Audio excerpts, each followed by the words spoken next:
Hello, everybody. It's 6 p.m. Saturday night. Welcome to Live with Georgia. My name is georgiamarantos, and I have a website, georgiamarantos.com, and I have been going live on my YouTube channel here since June 20th, and it's been wonderful. We've been walking through the major arcana of the tarot, learning right up until tonight, where we're going to learn about the lovers. So we're reviewing first all the major arcana. We've gone through the Fool all the way through to last week when we spoke about the 6-pointed star spread, which looked at the first 6 cards in the major arcana and the way that they can be positioned to create an insight and an healing spread sort of into our major issues, major sort of energy or emotional or psychological blocks in our lives. Hello, everybody. Hi, Jennifer. Hello. Oh, Charlie. Hello. Nice to see you again. Linda. Hello. Welcome. Thank you so much for being here. It really warms my heart to see everybody. Susanna. Hello. Hi. Thank you so much. I was just putting my makeup on. I'm going to move my mirror. So tonight, if you want a reading, I say this every week, but I actually wanted to post some information. I'm going to post it here, and off we go. It's all for charity, all for goodness, for entertainment purposes only. So I just need people to know that I'm not a doctor, a lawyer, a nurse, a financial advisor, even though we ask questions about relationships, about emotional well-being, psychological well-being. But if you really need help in these areas, in fact, before you take any of the advice that comes through the cards, I urge you to seek professional help. And especially if you're really needing to make a major life decision, don't ever make a major life decision based on what you hear in a tarot reading. So that's advice that I've given to myself, and I would give that to you. So I really think that we should become our own best gurus, right? I think that we are, and that we fall into doubt because our mind goes into second guessing, what our intuition is telling us. And that intuition is that very quiet voice that comes, in those silent moments, or in those moments when we're in the shower, or we're washing the dishes, or we're cleaning, or, whatever we're doing that's a little automatic. And then those thoughts come in, or they kind of rise. And that's our source. That's our inner being. That's our inner wisdom speaking. And what I find is that when we become meditative with the tarot, when we can actually sit in silence with the tarot, the same intuition pipes up. And when we see the stories that are unfolding in the cards, oh, they're upside down. When we see the stories unfolding in the cards, they can become messages for us, messages for others. And that's pretty much how I started reading for myself and then reading for others. So I've been reading for 25 years, maybe even a little longer now, and I absolutely love it. Thank you, everybody, for being here. Hi, Pam. Hello, all the way over from the West Coast. Thank you so much. It's still 3 p.m. there, so I really appreciate everybody who's taking out their Saturday night. It's a golden Saturday night, right? Hot Saturday night. Tonight, we're going to talk about the Lovers card. I'm so excited. So if you stay tuned in, we're going to talk about the Lovers card. This is the number 6 card. So we start with 0, which is the Fool, and then there's 1, 2, 3, 4, 5, the Hierophant, and then 6, the Lovers card. And it's just a fantastic card because it was the first card that Arthur Waite and Pamela Coleman Smith changed quite significantly from the way that it had been designed in the original sort of original tarot playing cards of the sort of 15th century. Where is my brain? From about 300 or 400 years ago. And in the 1500s, I think, they were being used as playing cards. And they had a series of trumps, which are similar to the ones that we see now, these major trumps called major arcana. But the Lovers card had 3 people in it. And now there's only 2 humans, 3 people plus an angel. Now there's only 2 plus an angel. So that's very significant. We're going to talk about that and why it matters. Maria, hello. Amy, hi. Welcome. Your brain's there. Oh, I'm not sure if I have too many brains left after 3 kids, Amy. There's somewhere some of the time. Sometimes I find them. So good to have everybody here. So let me know if you want a reading. I'll put up where you want to go if you want to pay. We can always just, if nobody's up for asking a question, we can just pick random cards and talk about them. I'm totally open to this evening. I've put too many cards in. How we go? So PayPal.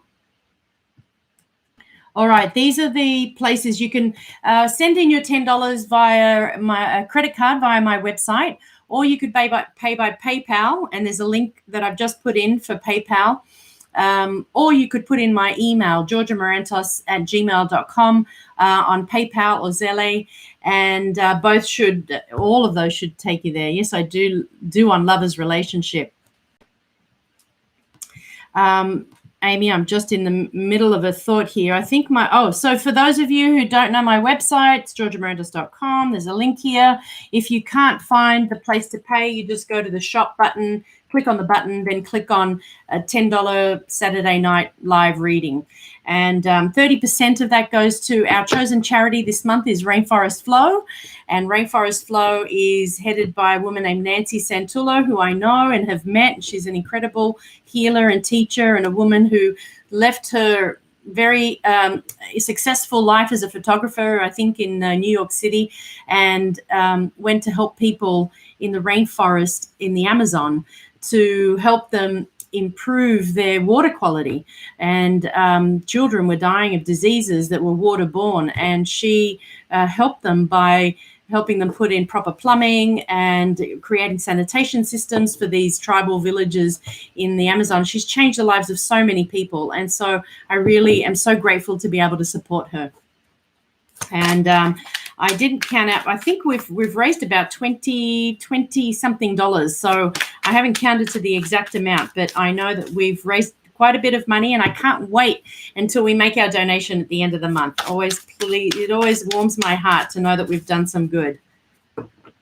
Amy, you've paid up. Wonderful. Now, I know you had said that you wanted a reading around relationship and life, but if you could just put in the comments, let me know exactly what your question is. If you wanted a general, just over an overall, or if you wanted something specific about relationship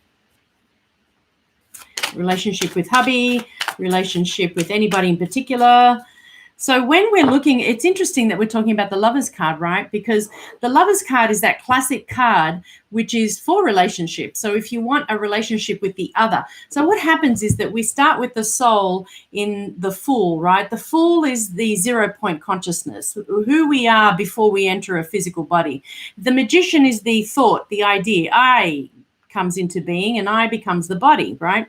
And then the High Priestess puts in all the laws of the universe, marries it with the I, and then you get birth through the Empress. And then the Emperor puts in sort of organization and kind of organizes the whole world so that which has been birthed can have some order, otherwise there'd be chaos. And then once we've done that, we meet our first teacher. And so we have the mother, father, who is the emperor and the empress, and then we meet the teacher. And those three create the sort of, all of those people that are going to help us understand what to do in life. And then the Lovers card comes. And so once we've experienced all the teachings, we then move out into the world and we start to engage with the other outside of our parents. And this is what the Lovers is. The Lovers is engaging in relationship and being that source of love and understanding how it is that we search for that union through the other. And that's why in the Lovers card there's an angel, because at this point we're still remembering that we're connected to source because we're very close to the teachings. It's after that, once we sort of get in our chariot, which is the next one, and then we start to take all of these teachings out there and we have all these challenges that we start to forget all these things. But at this point, our soul in the Lovers card is very much, in tune with source and understanding and pouring through. Once we are completely and utterly filled with our own source joy energy, then we can relate to the other in that way, and it becomes one of overflowing on my partner and family. Okay, Amy, let's do it. So that's 2 cards, right? So we'll pull one for your partner and and one for your family, because I know you have a baby girl who was recently christened. Congratulations. Or she had a naming party. Congratulations. Wonderful, wonderful photos I saw. This one is for your partner, Amy.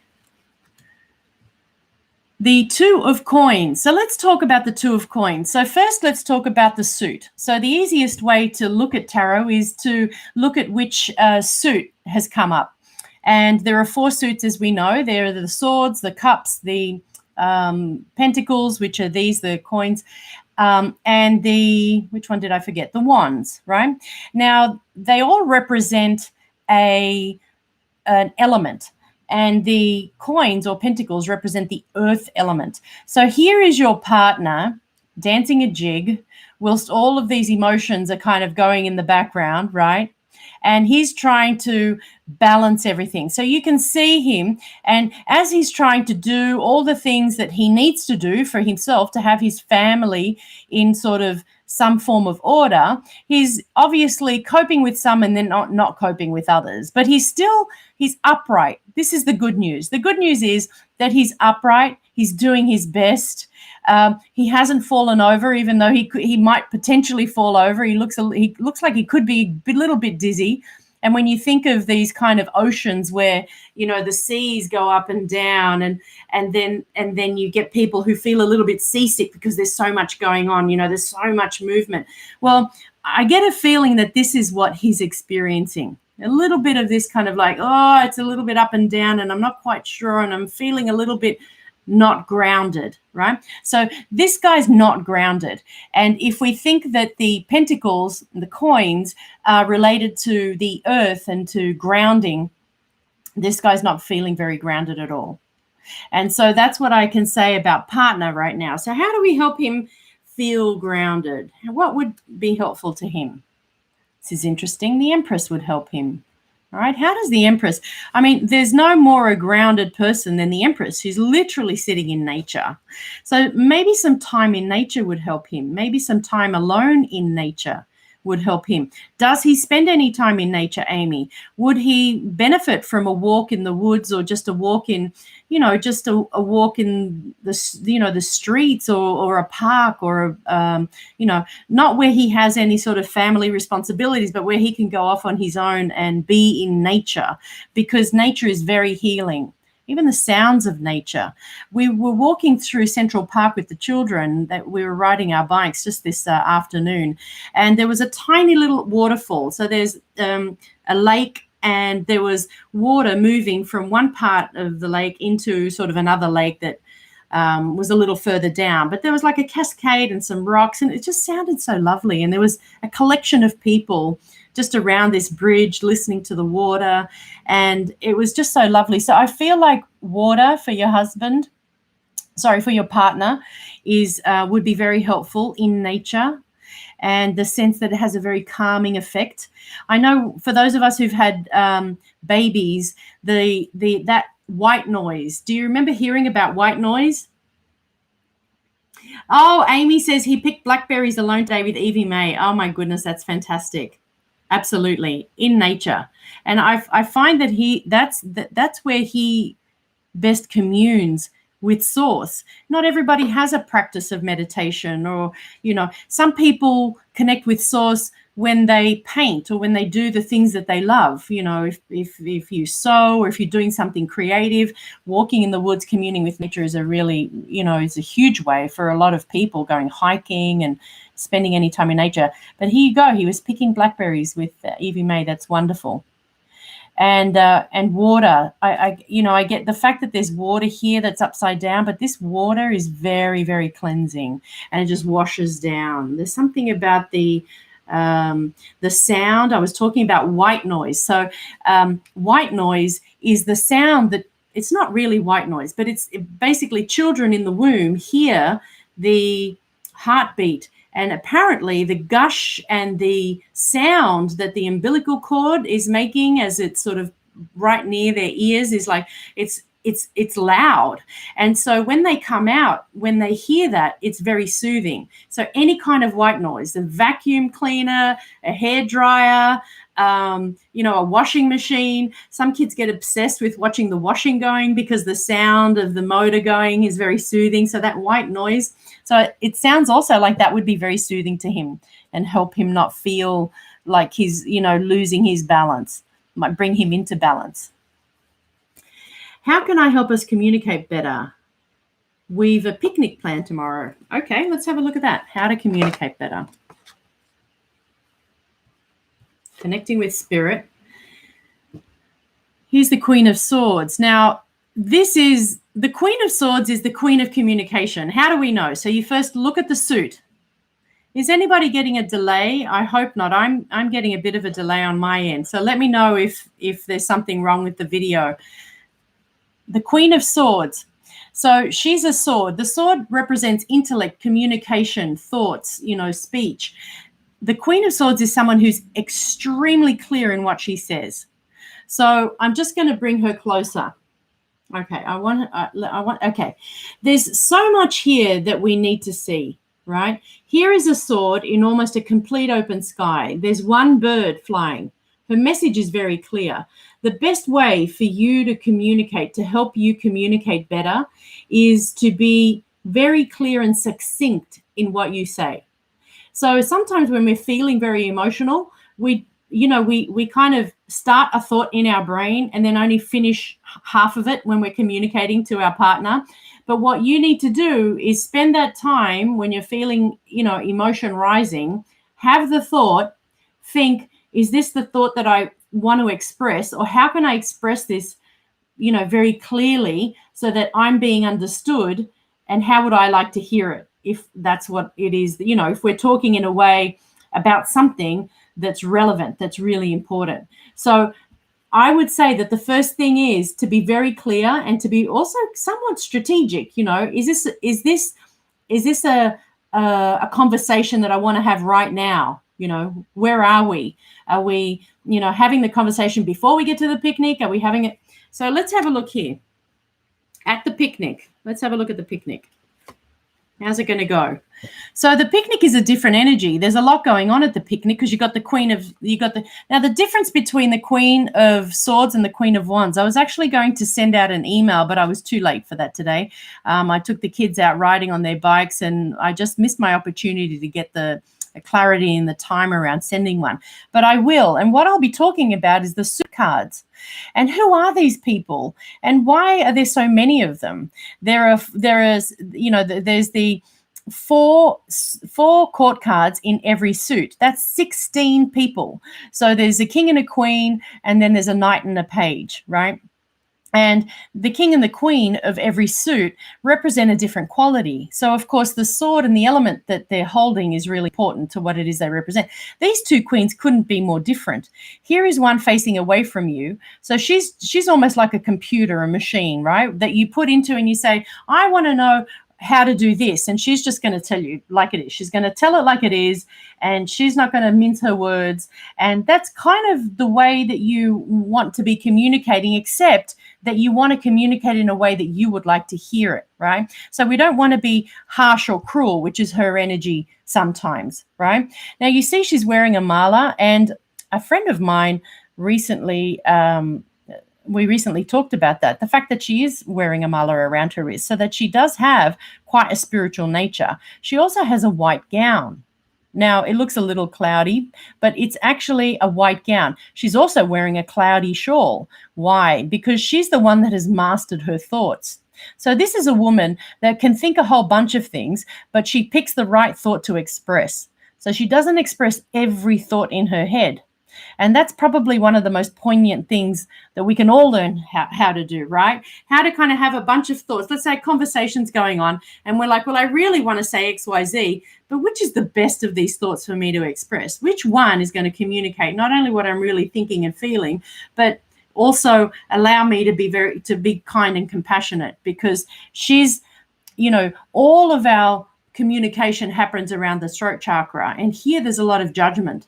And she could fall into on the negative side. I don't read reversed cards, but this is where at this point when we start talking about the court cards, it's very easy to think about, you know, the shadow side of each of these cards, because, you know, there are good values and some bad values, if I can call them good or bad, or positive and negative.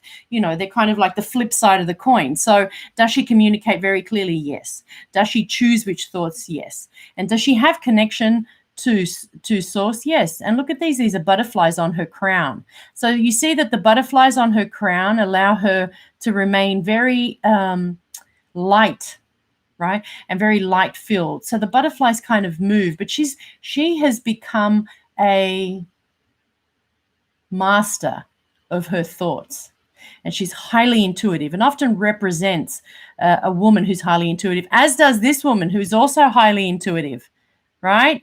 Now, this woman is the one who traditionally is symbolized by the witch, and the one who is, you know, connecting herself to the magician and capable of making magic happen, because she's highly intuitive. She's got her black cat. She has her wand here, her sort of magic wand, and, you know, she's got the heat. She's represented by the astrological sign Leo, right? No delay, says Linda. Thanks so much, Linda. Thanks for letting me know. And so in this heat, you know, Leo is a fire sign. And so she brings a lot of fire, and she's all air, right? She's all air. She's clouds, butterfly, birds, you know, all of these are represented by air. Even the fact that we're pushing air through our mouth to communicate, she's all air. This one's all action. All action. Can you imagine a witch talking very much? They don't talk much. They just do, right? So what did we say about the picnic? So at the picnic, you're being encouraged not to have too many words, just to do, right? Whereas if you're going to do any communicating, do it beforehand and be very clear, right? And where are we here? So there was another part to this, and because you've Jennifer paid too. I'm so sorry I missed you. Hey Jenny, how are you? I missed a few people up there. I've been saying I'm a witch in the past few days. Oh, absolutely. You're highly intuitive, and you know, the word witch has such a high stigma that, you know, there are people who embrace that stigma because they're rejecting the rest of society, and they're like, you know, I'm a witch, stuff the rest of you.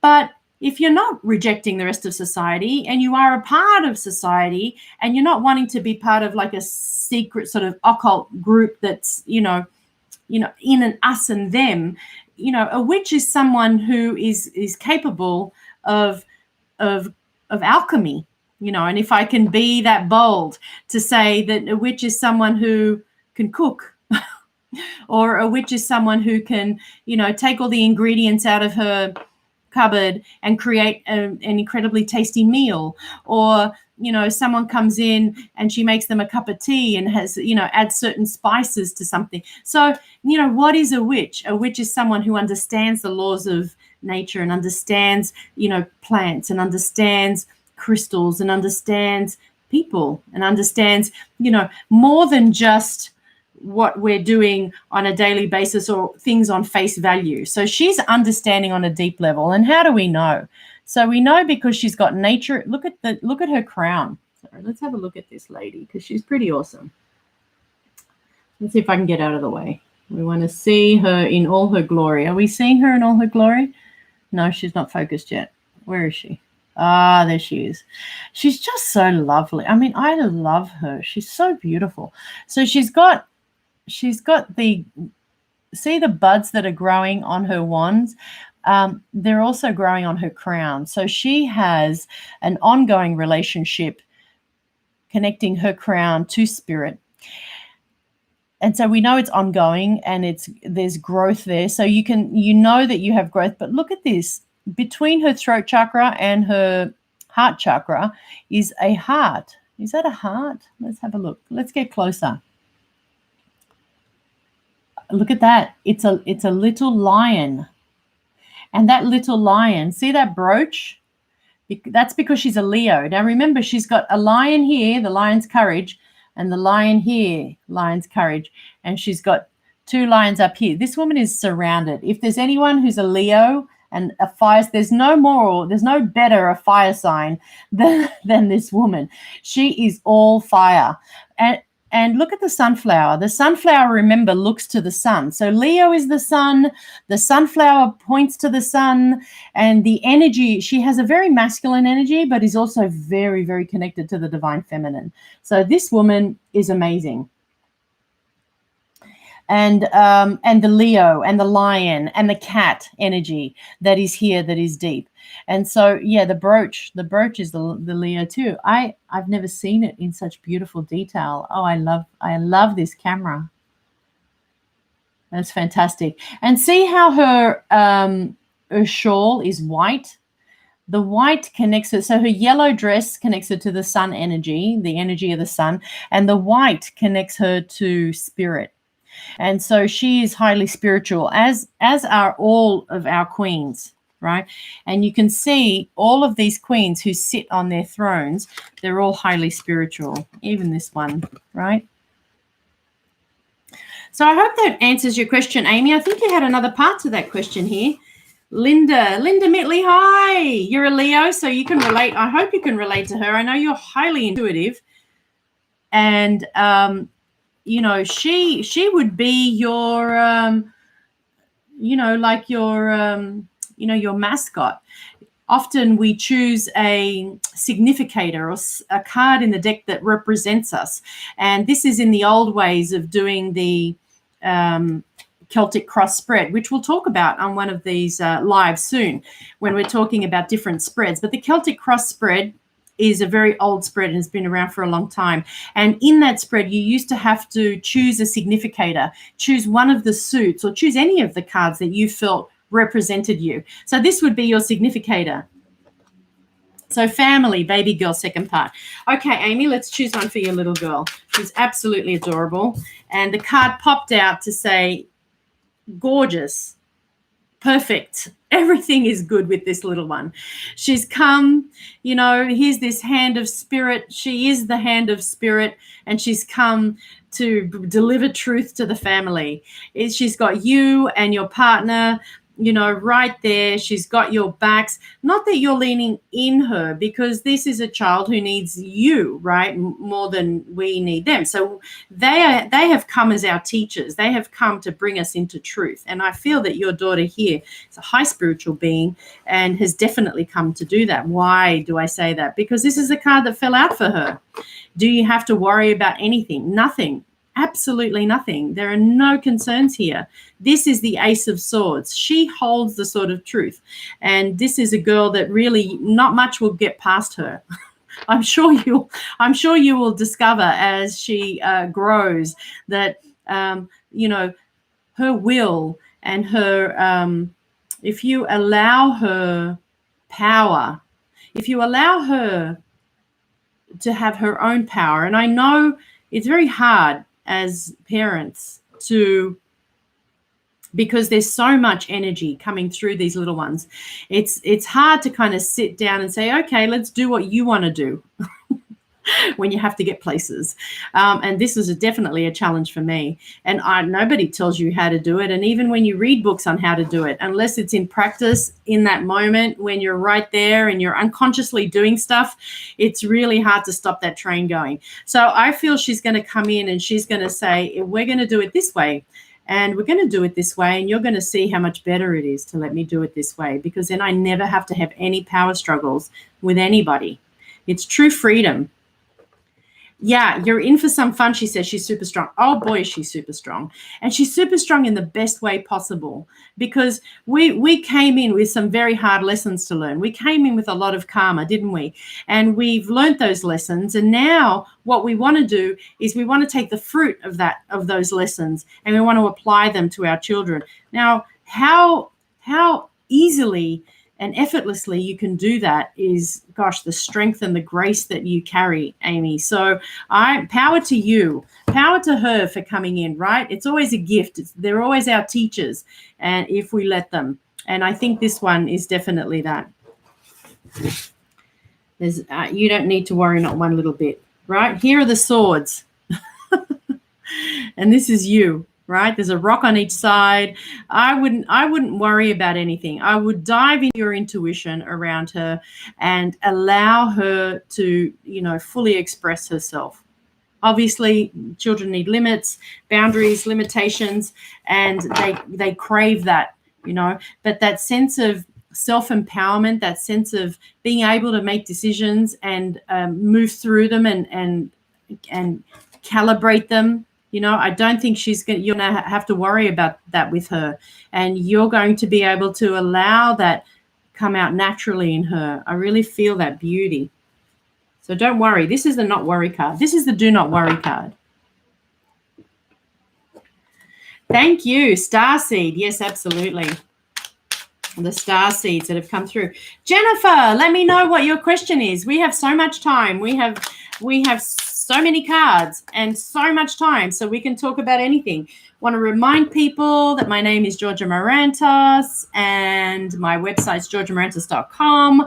I'm thinking, depending on how people feel about this, I'm thinking about a one-day workshop in November sometime. It'll be around 4 hours, so that we spend a couple of hours in the morning and a couple of hours after a little lunch break, and we could review the whole tarot and then do some practice card spreads with each other over Zoom. So the first 2 hours in the morning, we would just literally go over the skeleton of the whole tarot deck. And then for those of you who've been coming on these lives, you'll have some really good sort of meaty understanding of the major arcana up until that point. And you'll see how helpful it is once we start looking at the whole deck, right, overall. And then we can sort of start to do little spreads, and we'll do practices with each other, and we'll also exercise our intuition. How would people think about that? How would people? Jennifer says, a one-day workshop, please and thank you. Woohoo! Awesome. I'm totally up for it. I think it'd be so much fun. And we could break off, or what we could do, I don't have the capacity in my Zoom to break off into little groups, like separate Zoom rooms. I think getting that costs like an extra $400 a month or something, and it's just something I can't afford right now. However, what we can do is we could have someone ask a question, and then everybody on the call do a spread for them. And then we could learn at least the past, present, future spread, the question answer spreads, which, are often intuitive and in the moment, and we can do some yes and no spreads, right? I think we'd be able to cover that in the 2 hours, as in addition to doing some intuitive exercises. Yes to that. Woohoo! Awesome. Yeah, I'm gonna start organizing that. Awesome. Wonderful. Jennifer says, question related to lover, partner, based on tonight's topic. Which coast is he on? Does he miss me? Oh my Lord, does he miss you? Of course he misses you. I miss you, and I can text you at any time. I think he can text you anytime too. So let's have a look. Which coast is he on? So in this question, we've got a general question about lover relationship, right? So in that general question, I'm going to do past, present, future, right? Because we're looking at the lovers of the past with the lovers of the moment and the lovers of the future. And then we're looking at which coast. So then we would pick one card for the West Coast, one card for the middle of America, one card for the East Coast. How does that sound? Fun? So I find that it's always really, really good to get clear on the question. And when I'm about to pick a card, I almost have nothing to say when I pick a card blindly, and I'm like, well, what's this card about? If I don't know why I'm picking it. Now, if someone says to me, I want a general reading, and I'm shuffling the cards and one falls out, well, that card is the general reading. But if I'm just accidentally pulling the cards out and I haven't thought of why am I picking this card, I just put them aside and then, okay, I'm going to pick this card. So I have to have the intention. I want the intention. It makes it easier for me to become specific and hone in, because then I can pull on everything that I'm receiving. Because sometimes if you're tapped in and turned on and tuned in, then you can receive a lot of information and some of it's not relevant. So here we go. We want to hone in now on Jennifer Anderson. And we're honing in on Jennifer Anderson and the lovers card, but we're looking at her lovers. We're looking at the lovers in her life. So is there a relationship coming? And we're going to do past, present, future. So there are three. we're going to do it. So past, present, future. I hope you've got your sense of humor, Jennifer. This is past. So they were a headache, right? Present, things are changing. So let me tell you about the Five of Wands. The Five of anything is all about change. Why? Because when you get to the minor arcana, so you've got the 22 major arcana, then you have the 56 minor arcana, 16 of which are the suit cards. Linda's laughing. Big worry. And Jennifer's laughing. Oh, Louise, hello. So, you know, when you come to the number 5, we always think, 5 is always just like, just makes you feel like this. However, you don't get anywhere unless you get uncomfortable. There's no change unless you like shift it up. You need to kind of change gears. You need to go into that space of like not knowing and discomfort. So right now you're in this space around this issue of relationship. It's uncomfortable, not a lot, but in this space, right, of, you know, when you're in relationship, you're comfortable. So it's not that you're uncomfortable about not being in relationship. Clearly you're a person who's happy with your life where you are at the moment, but we're asking about relationship, right? It's like, it's that thing that hasn't quite settled, you know, it's that thing that's there. So that's why the 5 is there, but there's also another part to the 5, right? So when you look at the numbers, okay, and the numbers are 1, 2, 3, 4. 1 is a beginning. 2 is kind of a decision, a split. 3 is a movement forward, a manifestation. 4 is some kind of stability. You're finding your feet after you've just manifested something. 5 is the shake-up, right? So 5 is the shake-up, and right now you're shaking it up. And I would say that it's happening energetically, right? Look at this energy. Here are these 5 kids. They look like kids. They're young, and they're moving. They look like they could be playing. So there's a playful energy there too, right?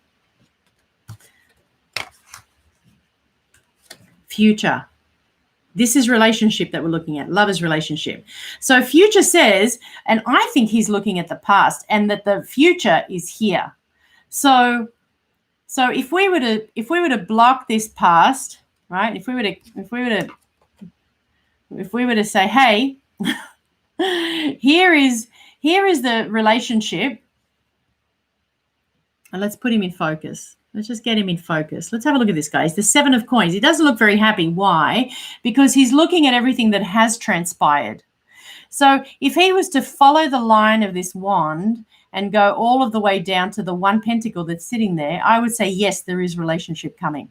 Why? Because the 1 pentacle is there that you can't see, because you don't have your focus on it right now. And I would say that this is saying you're not focused on this relationship right now. This is a question that's coming out of, well, hey, let me just ask about relationships.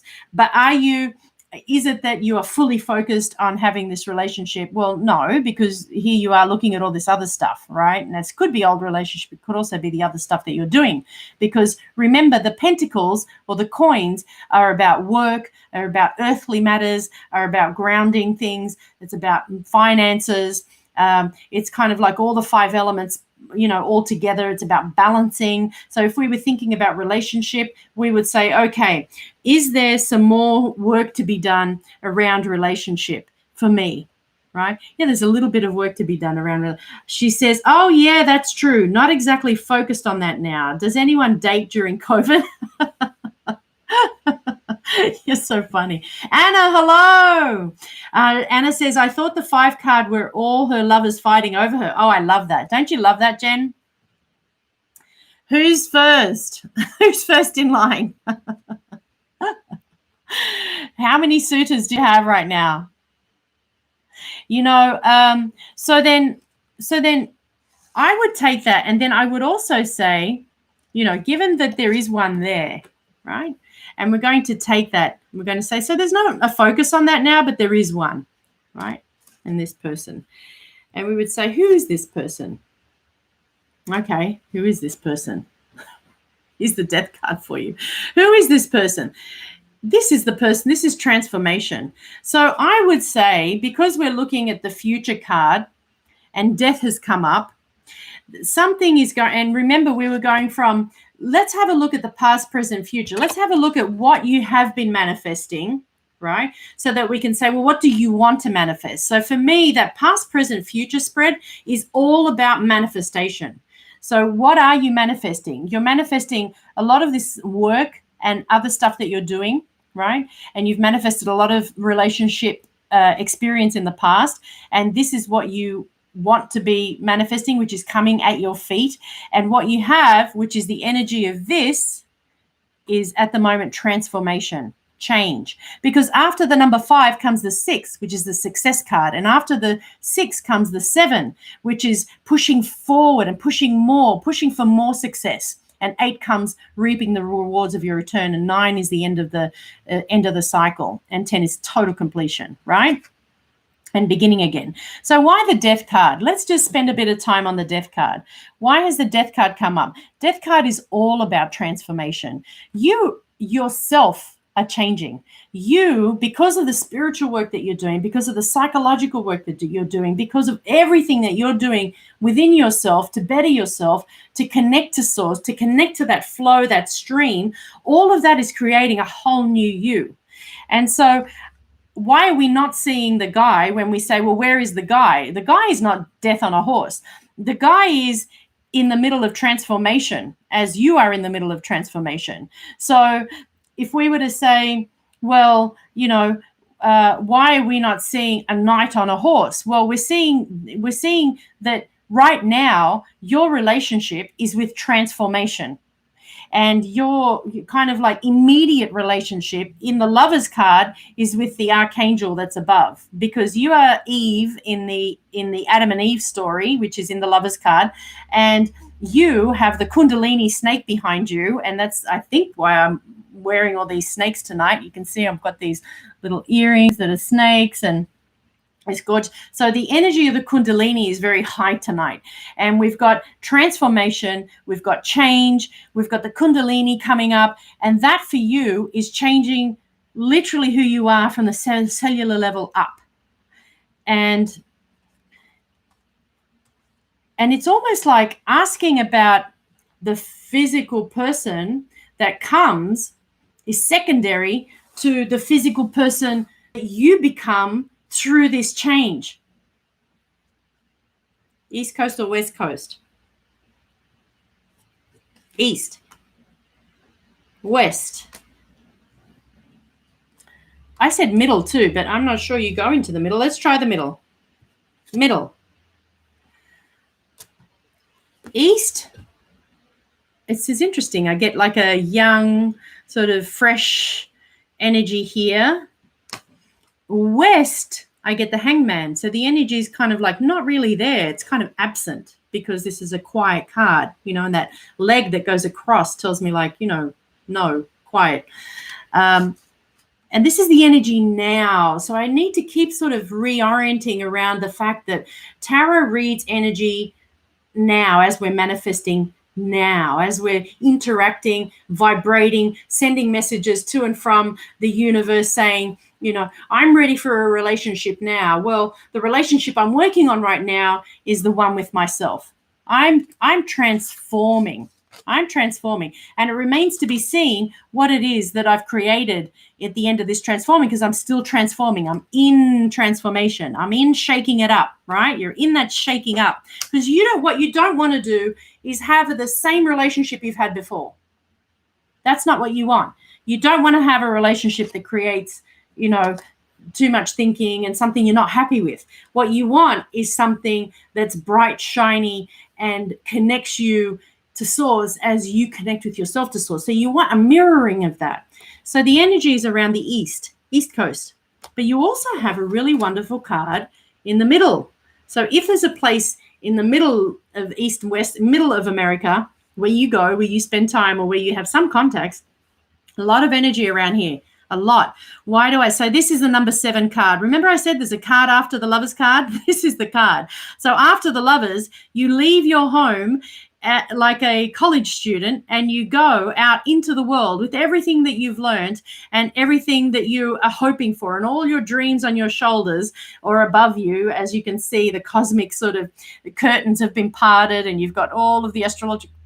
I love this card so much. We'll have so much to talk about next week. But this is like, here's the high priestess, and we've got the yoni and the lingam of the lovers, and you've got so much balance in this card. So off you go. And this card is, creates a positive energy. So I would say East Coast,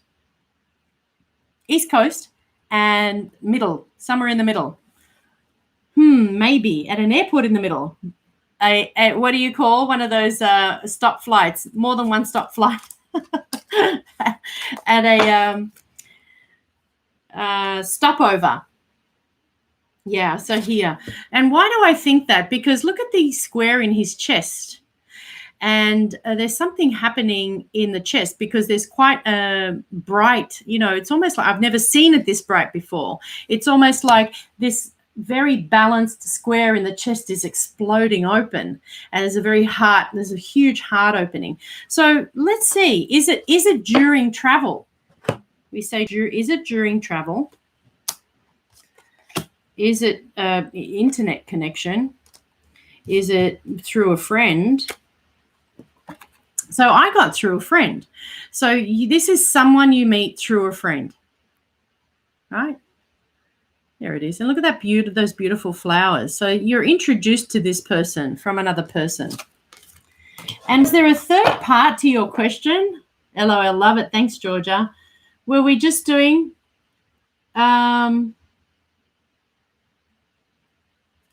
does he miss you? Let's have a look. Will Spirit let us know? Let us into his soul. Can we ask that question? Because I know that was kind of half joke. Have you met him before? Is this an old soul, an old soulmate? Have you met before? So the question was, have you met before? And it's interesting because this might be a good point to start talking about the lovers and the devil and how similar they are. Let me find the lovers card. I hope you're all laughing because what we've got, how sweet you're asking. It was a joke. Yeah. You like these questions? I'm just adding questions because we don't have too many people asking questions tonight. And it's good if we can milk them, right? Death and the devil. Fantastic. Nobody wants to see those cards, but they represent such beauty. These are beauty. So let's have a look. We've got today's September the 12th, right? Congratulations, everyone. We're here. 2020. We're going to talk about the lovers. We've had Amy and Jennifer. Thank you so much. Helping rainforest flow. I'm now going to pull out the lovers card, and we are going to talk about the lovers and the devil and what's so similar. Now, you might remember, I think everybody here knows a man named Derek O'Neill. He's about to start a Zoom workshop, and a very powerful Ireland workshop from Ireland. Tomorrow. And if you can, go to his website, derekoneil.com, have a look at his events and join this workshop if you want to skyrocket your spiritual connection. I cannot recommend him highly enough. Here it is. Found it. You're doing it, your first one? Oh, Amy, I'm so happy for you. Congratulations. Well done. Here they are. Okay, so the reason I bring up Derek O'Neill is because he once talked about soulmates, right, and called them cellmates, right? So we asked, is this person going to be your soulmate? Yes. How do I know? Because look at these two people and look at how they're chained. They're chained to each other. So how do we know? All relationships are karmic relationships. Why? Because they've happened. The fact that something happens means there was something bringing you together to create something else. So relationships come to teach. Relationships, sometimes we learn the most, the relationship between disciple and guru is a relationship. and in that relationship so much happens, right? Because one is mirrored by the expert, the teacher. And in just a regular relationship, of course, with any relationship, we get the same mirroring. But in a soulmate relationship, which is what the Lovers card is, you have the equal and opposite shadow, which is the cellmate relationship, right? Where you end up realizing that you and the person that you've come to meet and be with for however long you're going to be with them, there is something that you need to work through. So something that you've either carried through from another relationship, from another lifetime in that relationship that you're working through. So yes, this relationship is going to be have some karma, and you're going to be working through that. How's that going to feel? So I'll talk about this. Here we go. Amy says, Eek, I'm doing my first one. I'm doing my essential oils workshop and October 2 if you or anyone wants to join in. Oh, wonderful. Fantastic. So Jen, Wheezy, she says, all right. Let me talk a little bit about it better be good karma. Well, it's always, it's so interesting because the good is mixed in with, the good is mixed in with the bad. And is the bad good and the good bad? So do we come into relationship to learn how to love deeper, love better? Because how bad can it be? So if there's rejection and hate, can you overcome that? So I've been in a relationship now with my now husband for more than 20 years. We met in 1994. It's and we're now in 1994. Have I done all the? It's been a while, good 20 years more. And I can say that the relationship has gone through all of this. Are we soulmates? Yes. Are we cellmates? Yes. Have we been together and then broken up? Yes. Did we break the chains? Yes. Did we come back together because there were chains that we needed to fasten back on again? Yes. Did we need to come together to connect to spirit better? So number one, the Lovers connects you to spirit better, right? Number two is the shadow, right? That's illuminated by your connection is important for us to see. Sometimes we don't see our shadow until somebody else mirrors it. And a relationship, a physical relationship, another person in a body with whom we have this intense union is it's a very powerful, quick way to have that mirroring happen. And so I wouldn't be afraid of it at all. I'd welcome it, because if you can see that shadow and accept it fully, then that's illumination. Don't we face the devil and finish the game? Isn't that we're meant to see who we really are? We're told that the Buddha sat under the tree and that he faced the 5 faces of the devil. And here we are, that the Lovers, these 2 cards, which are absolute mirrors of one another, with an angel and a devil, right? The God and the devil. The God, look at the sun. I mean, is this not the rays of the sun? Did we not see this sun in the Fool? And we've seen this angel a few times before, but this is the first time in the major arcana that this angel shows up. We see it also in Judgment and in Temperance. We see a few more, right? But we have this angel on the cloud, and you see we're in the Garden of Eden. Why? Because you have the snake, the Kundalini snake, behind Eve. And it's interesting, isn't it, that Eve is the only one looking up to the angel. So the male figure is looking at Eve, or maybe where is the male figure looking? Kind of somewhere between us and Eve. So is look at his hands, how they're facing down toward earth. So he's kind of grounding this fire energy that's coming through. So you think of fire, the sexual energy coming from the root chakra and the sacral chakra, and the way everyone naked fun. Absolutely. So if you want to manifest a relationship, you put the Lovers card up on your fridge, right? But just know that there's a shadow of the Lovers card, which is always the Devil card.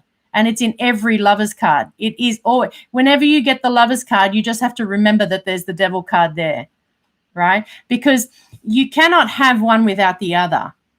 And this is where, we're not kids anymore. We're not sort of looking at the world through rose-colored glasses. We're looking at the world through very grounded glasses, and we're understanding that with the happiness comes sadness, and that with positivity comes negativity. And our position is to be where the angel and the devil are, right? Our position is to be in connection with source, understanding that source is one, and one with everything, and whatever we choose to do is that choice that creates karma, ongoing sort of action after that. But once you know who you are, you could do either. So this is again the two poles duality. You can see this as duality, right, in both. And remember, look here, he's still got the fire, right? So the masculine figure here is holding the fire, and the devil is holding this sort of torch here, kind of lighting him up. And she's got the grapes, right? And here she's got the snakes and the apples. And there's always been this sense of the female is offering up, something up to be received, and creating fire. You see there's in the devil figure, we've got grapes, a tail, a little devil tail with some grapes on it. But when you see these chains, they're very loose. These are not the sort of chains where there's much suffering. So this is self-created suffering. And because you have the teachings, you have so many teachings that would, once this comes up in relationship, you could immediately see it for what it is. And then you can make your choice depending on what you want to create in the relationship. It's actually extremely powerful. And we were talking about that with you, Amy, right? When Amy said, well, what's going on between us? And, let's have a look at how we're communicating. Well, how can we best communicate? You can best communicate by stopping to think about what it is that, number one, what do you want to be clear about, right? What do you want? What do you want to communicate? How do you communicate that clearly without creating too much misunderstanding? And then choosing your time for when you communicate things.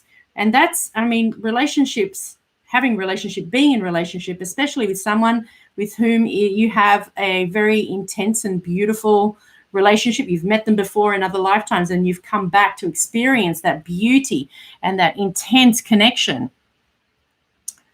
These are wonderful. It's good that the devil came up, because wouldn't it be awful if you just went into a relationship and you only thought that it was just going to be one? Yeah, how can we be one-sided if we're walking this spiritual path? How can we be one-sided? We cannot, unless we, the truth is, unless we know both sides intimately. We have to dive deep into the shadow. It's the hardest part to do, to look at how we create, our own misery, and then to release ourselves from that. Chrissy Black, hi. Do I get a free reading? I like and subscribed. Oh, thanks very much. Thanks for reminding me. Please like the video. Thank you. And subscribe. Thank you, thank you, thank you. Jennifer Anderson says, very true, duality. Kill the devil and finish the game. You wrote Kia, which is interesting. I think that's a word in another language, and I'd love to know what that means. But yeah, you want to, kiss the devil and finish the game. Especially during COVID. You could kill. Yeah. See the devil for what is, as best as you can. And I've got to tell you, I've tried meditating and sitting through an itchy part of my skin, or thinking that there's a cockroach crawling over me, or thinking that there's something that's landed on me, and it's really hard not to follow that urge to open your eyes, to look at what's really going on, because the mind's going to tell you, oh, that's something you need to attend to that really, really quickly. And so meditating for longer and longer periods of time, and not getting distracted by any of the things that come by, teach you and teach us how to be with awareness whilst everything's happening around us. And then we become less reactive, and then we create less negative karma for ourselves. We pray. We pray. Marlene, hello, hi. So Chrissy, I have it's $10 for a reading, Chrissy. If you want to buy a reading, let me see. You can just send some money here with a credit card. I'm going to put all the ways you can pay. So this is for you. 30% of what you send to me, Chrissy, goes to Rainforest Flow, which is a not-for-profit organization that helps communities in the Amazon have fresh, clean water that's sanitized and free of any waterborne illnesses. So thank you, Jennifer, for helping us talk about the lovers in this way. And we're going to jump into talking about them. So if there's anyone who, let me know, Chrissy, if you pay for a reading, just let me know. I've got your question. What person is coming towards me in my life? And you're a Libra. I'm a Libra too. Hi, Chrissy. And so let me know if once you've made the payment, and then we'll jump into your question. But in the meantime, what we're going to do is talk about the Lovers card, because we're here now. And I'm noticing my hair's it's all funny. So I'm going to show you the Marseille. I do have some of the traditional Marseille tarot decks, but I didn't have enough time to pull them out. So this is from the book 78 Degrees of Wisdom. Rachel Pollack's been around for a long time. It's a Bible, tarot of journey to self-awareness, right? Self-awareness. That's what the tarot is. It's all about self-awareness. Using the tarot to go deeper into ourselves, right? It's a reflection. It's a good mirror. And so I want to show you what Arthur Waite did. So this was the first, the one that had been around for hundreds of years before the turn of last century. He turned it into this. So you can see that there was an angel, Cupid, who was shooting an arrow into, one of the girls here, and here's the man, and he's either choosing or, back in those days, there were arranged marriages, weren't they, between family members, lineages and tradition. The tradition was that the family would choose the partner for the adult, the young adult who'd come into age to marry and have their own family. And so this person could be a mediator. They could be two lovers that this one has to choose from, or there is this sense of there's a transaction happening and Cupid is either going to bless this or not. Here in the modern Rider-Waite-Smith interpretation, you have an angel, fiery hair, right? And those big red wings, which we remember. And so this angel, this archangel, is blessing, is a spirit that's blessing this union. And so with spirit coming in to bless the union, and we have, remember, the Garden of Eden, the symbolism of the Garden of Eden happening, where we're naked, where we're open to spirit, where she's looking up to spirit and, tuning into whether or not, is this a good partnership? Is this not? Is there Kundalini awakening? Well, when you think about so the Kundalini is the energy that's coiled. This is in the Hindu religion, is an energy that's coiled and kept sort of latent or quiet in the bottom of the spine. And it sits between, I think, the, I'm not even sure, the sort of pubic bone and the anus, somewhere, in there. And if you think about where the sex act happens for the female, it happens in the area of the female genitalia. So what's happening is that when the act is happening, you have an opening of the Kundalini.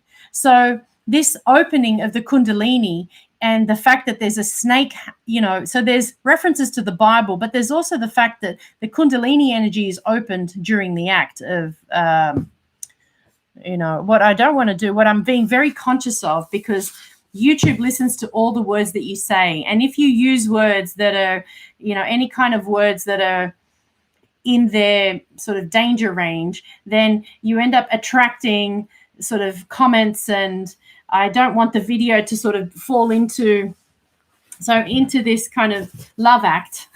I'm going to call it the love act, where I've previously used the word, I don't want to use them because I don't want to be attracted. But anyway, 18 plus. Don't say it. 18 plus. Okay. So you have the Kundalini, and that's what it means. So I'm just going to read a little bit from here because it's just so important.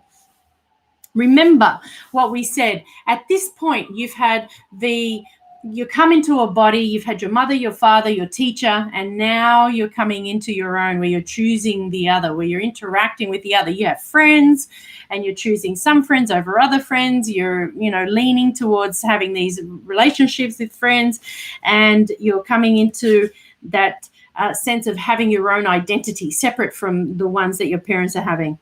And think about the fact that you're choosing between light and dark. I love that, right? Because we looked at the devil and the Lover's card and how similar they are, and the play of dualities there in all of the tarot cards at all times. So how is it in the Lover's card? Because we're taken back to the story of the Garden of Eden and how Eve tempted Adam with the apple into the sex act, and then the whole world kind of went into chaos. And so this idea that there is, with such elevated pleasure, there is the opposite of suffering. And that's the truth. The truth is that in the 3-dimension, in this body, as we were talking about with Jennifer's question, when we said, here you have met a soulmate, and isn't that wonderful? And what does the soulmate do for you? The soulmate brings up all of the shadow and all of the light at the same time. It's just so intense. And I know this through experience, that this is, that you can go to the greatest heights and also the deepest depths in a relationship that is meant to open you up to more of yourself, open you up to more love than you have ever thought possible. So isn't that wonderful? Wouldn't you want that? And wouldn't you want to face that suffering, to achieve that, to feel that? Because that's great love. It's great love. And so with that, with the light and the dark, and then you come to see through both of them. So here we are. I'm going to talk about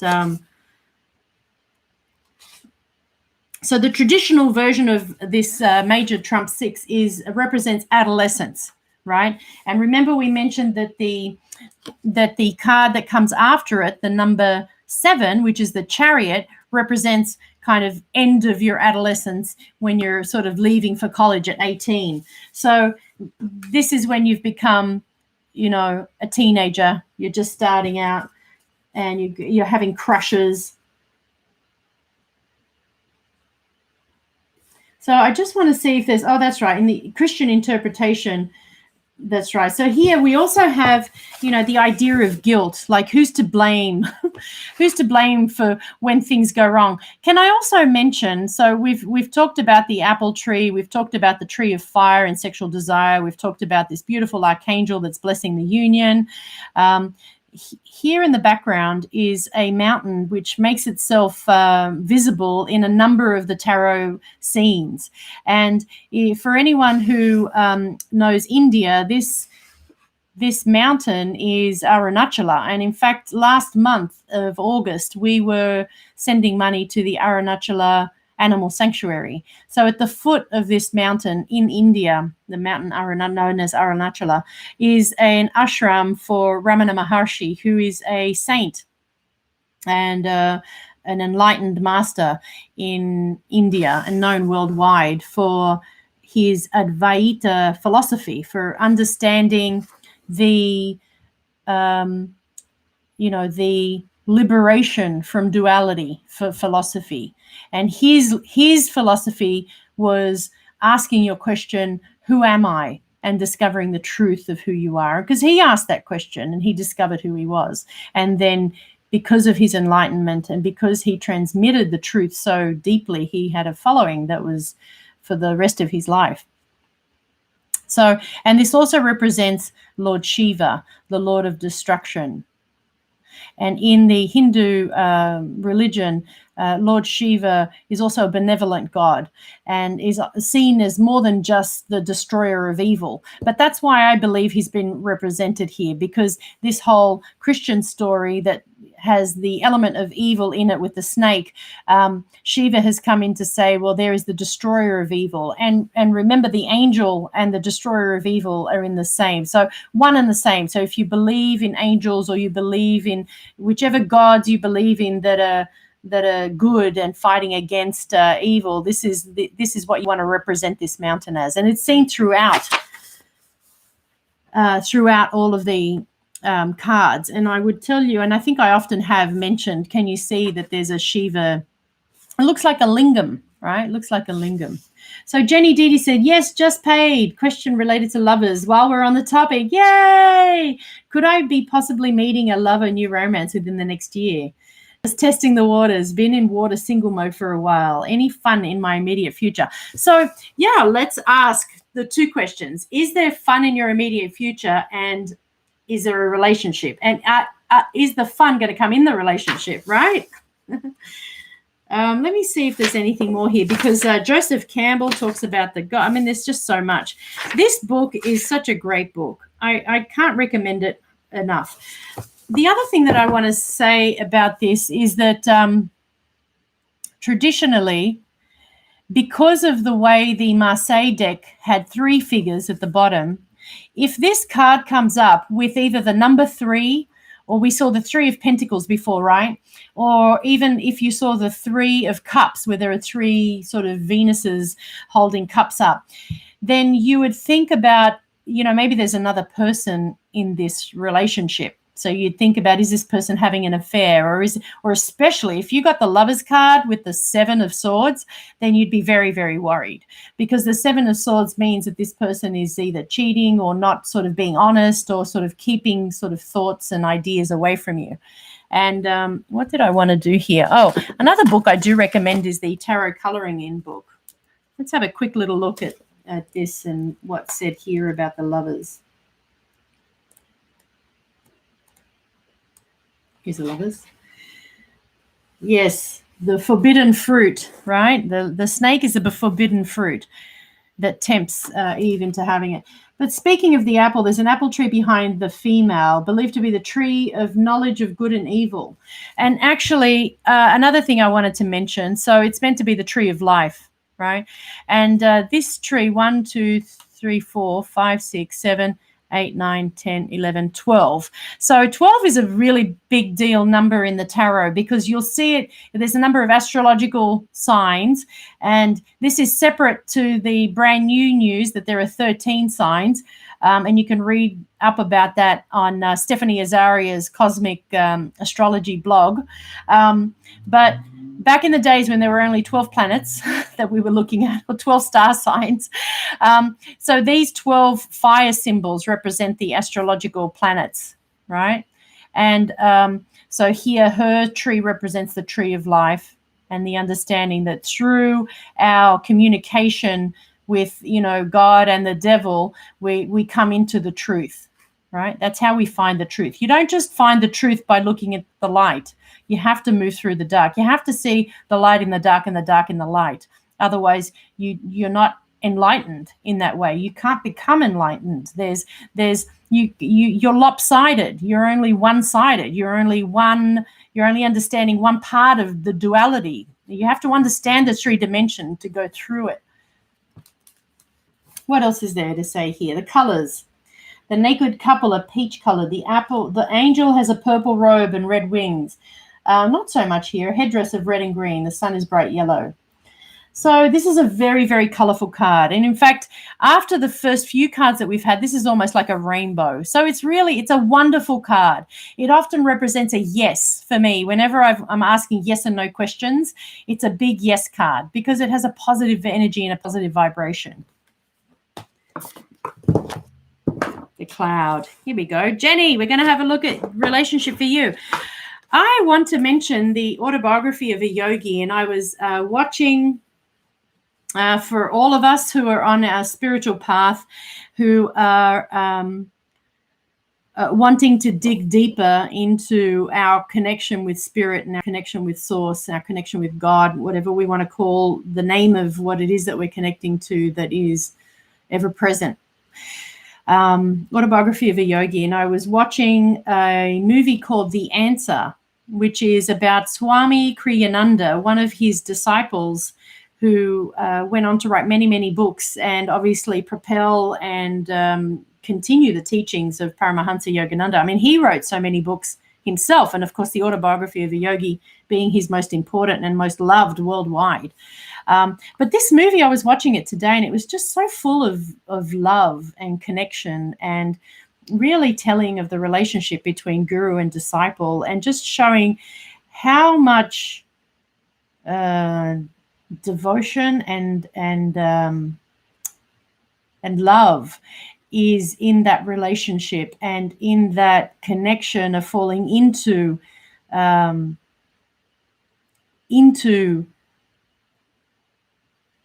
giving one's total attention to God. You can do that, for example, when you're saying, well, this is what I want to do. I'm turning my life to God because I want to experience communion with God. I want to experience connection with God. I want to experience that love that is greater than the lover's love.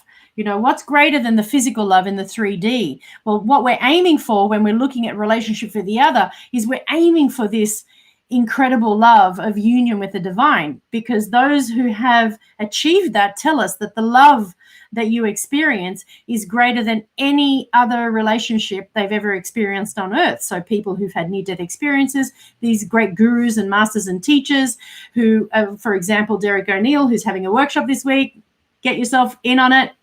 There's a Saturday day, one day of that workshop that's also available, which, would highly recommend. But just to be in communion with the divine, to be in communion, this is what the movie helped me sort of feel and understand today. And so the other movie by Paramahansa Yogananda is called Awake, and it's about his life. And again, it's a true darshan of communing. Darshan meaning like there's a transmission that happens when you read his book, or when you see anyone or you hear anyone's story of communion with the divine. That was something I wanted to talk about too. But here we go. Jenny, we have 10 more minutes. Woohoo! Signal gone again. Love to all. Love you, Amy. Thanks so much for coming and asking a question. Thank you so much. Put a number in there between 1 and 20 just before you go. We're going to give away a free 30-minute reading with me. And I still owe one to Colleen. But Colleen, I'm not sure if you're on, but I'll be getting in contact with you. And anybody, so if you want to get a 30-minute reading with me, put in a number between 1 and 20. Is that what I said? 1 and 20. So I have a number in my head, and I'm going to put it down. And so people know that I'm not just making it up. Here we go. Thanks, Louise. All right, everybody. Put the numbers in. So whoever guesses it or comes close to it is going to get the reading. Jenny, this one's for you. Relationship lover. So we didn't need to talk very much about the lover's card, simply because it's a very simple card. Even though there's so much in it, it's quite simple when it turns up. It either means a relationship, a soulmate relationship, the number 3 and the number 6, manifestation, manifesting a relationship, connection to spirit, connection to the idea of good and evil, right? Duality being really important. The potential of there being a third person because of this angel and the history of the 3 people and the angel in the previous deck. And that's pretty much it, right? And that sense of having choices, and that sense of coming into maturing. So there's something that's there's a maturity in this card that isn't there in the previous card. In the previous cards, we're just children. In this card, we're adolescents, and we're doing things on our own. We're stretching out. We're making our own mistakes. We're going out in the world and we're doing things. the Lover's card. So is there a relationship for Jenny? Here we go. I get the Queen of Wands. So is there a relationship coming for Jenny? What can I say about the Queen of Wands? What an odd card to get. So I'm going to sit with this one, Jenny, and I'm going to put it in my hands because she's not telling me anything. So I'm going to put her in my hands. And we talked about the Queen of Wands earlier in the sense of how it's imbued in a person that you meet. But we just ask a yes and no question. So let's go.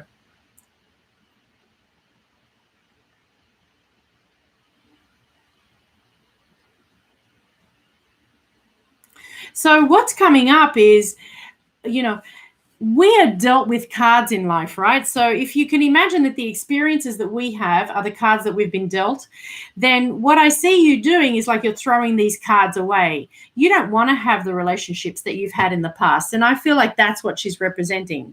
I think you know exactly what you don't want. Right? Now, when we're talking about what we don't want, you can imagine her sort of hitting available suitors with her stick and just saying, go away. I've had your kind before. I'm not interested in you.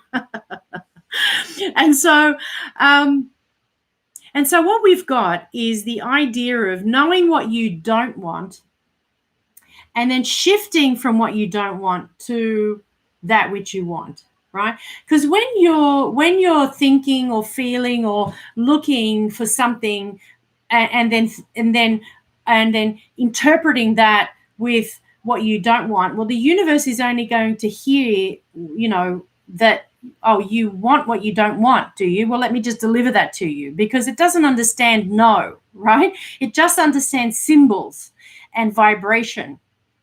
And so the message you want to be sending out to the universe is, this is what I want, right? What I want is just choose the opposite of what it is that you don't want, right? So if you've had someone who's been too harsh, you're like, I want gentle. I want available. I want an animal lover. I want someone who is willing to be here now. These are like very soft but very clear messages to the universe about what you want. Does that make sense? Jenny says yes. All right, so let's have a look at how long it takes for him to turn up. Because remember, we create. We're the creators of our universe. I'm going to go through past, present, and future very quickly because that'll tell us the story. Past, present, future. So you're going to be creating a lot. So this is what I see. I see you tapping into your abundance. This is a card which is about full abundance, full manifestation of your abundance. So this happened in the future position. So whilst you're beginning to understand how manifestation happens, and as you're turning your attention toward enjoyment and focusing on that which you want, which is gentle and present and loving and togetherness and all of those wonderful feelings, then you can milk that. And as you do, and you see she's on her own here, right? But she's abundant. As you feel abundant, then that relationship is drawn in. Why? Because you're not in any resistance. This woman is in no resistance, right? She's happy being. She's abundant. She understands her abundance. So let's have a look at how long after that he comes in, or the partner, the relationship comes in. So we're doing 2 monthly, 2 months, 4 months, 6 months. I would say within 2 to 4 months of you coming into this abundance, right? Because this was 2 months, that was 4 months. And look, that's the Emperor. He represents partner, right? A cat man. Yes, a cat man. With cats, preferably. So that's perfect, right? So you see, when we ask the question of, once we come into the vibration of what we want rather than what we don't want, we manifest it. So you have the potential, because the cards are saying so. You have the potential once you come into that vibration, 2 months, 4 months. There he is. How quickly he manifests. So did somebody get number 15? I put up number 15. Who got close? 15. There was someone at 16 and someone at 13. Oh, wait. Someone at 14. So I'm going to take the person Linda Mitley and Jenny Dede. All right. So I want Linda Mitley, if you're still on, and Jenny, I want you to choose a number between 1 and 5. And I'm going to put my number down. All right. Here it is, the second number. Choose a number between 1 and 5. And if you, I want you to guess the exact one.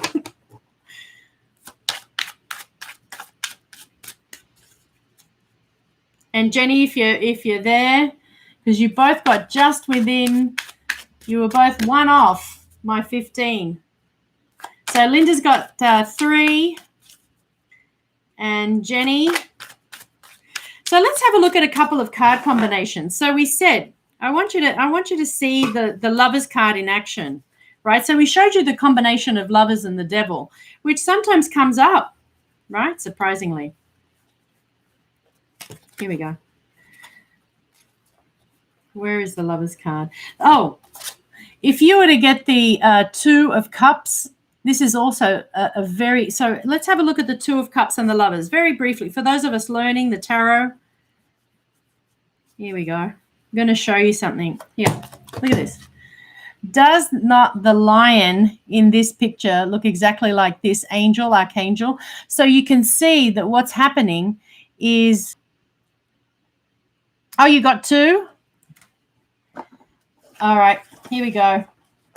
So, Jenny, you were closer. It was 1. You've won a free 30-minute reading with me. Woohoo!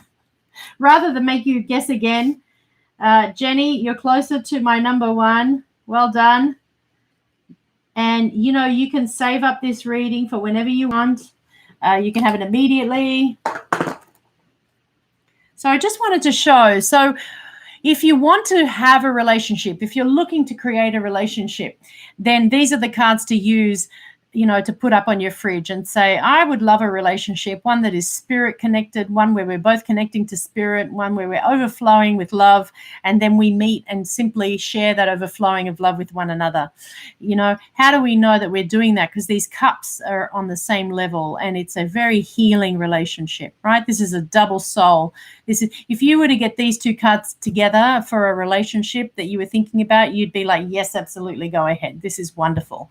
And there's so many experiences to come. And isn't this wonderful? They're both on the same level. And you've got, you know, the heavens, the winged lion that's courageous and you know, the way that lions look after each other, especially the you know, they look after their own is very it's beautiful. So, and also the 2, very balanced. Very balanced. So here, there's a lot of balance here. There's a lot of cards where you also just look at the balance. Look at that yellow sun. Don't forget the amount of contact from spirit that's in this card. It's a highly spiritual card. Remember Arunachala. Remember Lord Shiva. The highly spiritual card. Even more spiritual than the Hermit card, even though the Hermit's very, you know, very spiritual, where you go in and you're disconnecting from everybody. But here you're connecting with others in a highly spiritual way. Whereas here, this is a relationship, a love relationship, because it's happening in the minor arcana, right? So if we were to connect, would this be a good indication that you know, the relationship that's coming is, you know, going to be a good one? Go for it, says Spirit, right? What if you got, you know, what if you got the 3? Hold on. What if you got these 2? What if you got the Lovers card and the Page of Swords? What would you think? Is this a relationship that you know, you're going to have some doubt about, or that might create doubt for you? Or where there's, you know, some immaturity in the relationship because the pages are quite immature. They're quite, you know, they're quite young. And there seems to be a lot of wind blowing. And when the wind is blowing, there's a lot of thoughts that pass through. So, you know, this person might be thinking about you and then not thinking about you. Oh, that's my It's my phone. Well, we've come to time, everybody. So one more. I mean, obviously, of the heart, whenever you see threes, you don't want to see a three in a, you don't want to see the Three of Swords with a, but what if you were to see this, which is almost like the Devil card, right? This is not a bad combination if it is that you have this lightning bolt coming through. Yes. All right. So they're no longer naked. They're wearing their clothes. They've been thrown out of their, what would have ended this relationship? Probably too much ego, right? Because this is the Tower of Babel and represents that ego that we are sometimes coming from, which can be to our own detriment, right? Too much of the shadow and not coming out into being with source and in meditation to be able to see through the difficulties. So what you want to do in relationship is you want to stop and have a look at how much is coming from you, how much is your projection, so that you can avoid this. Again, a very balanced card. So there's a lot of balance in these cards, but here there's a tower in between, not the angel. So how would we read them? I want to have a look. One more, which I want to etch in our memory, which is the Seven of Swords. Seven of Swords. I want you to see what it looks like when it turns up. And you kind of don't ever want to see it, but here it is. Seven of Swords, if I can find it. Oh, isn't this lovely? Look at this. I've lost the Lover's card. Here it is. Isn't this great? This is lovers and children. So do you think that this relationship will turn up and have some children in it? Yes.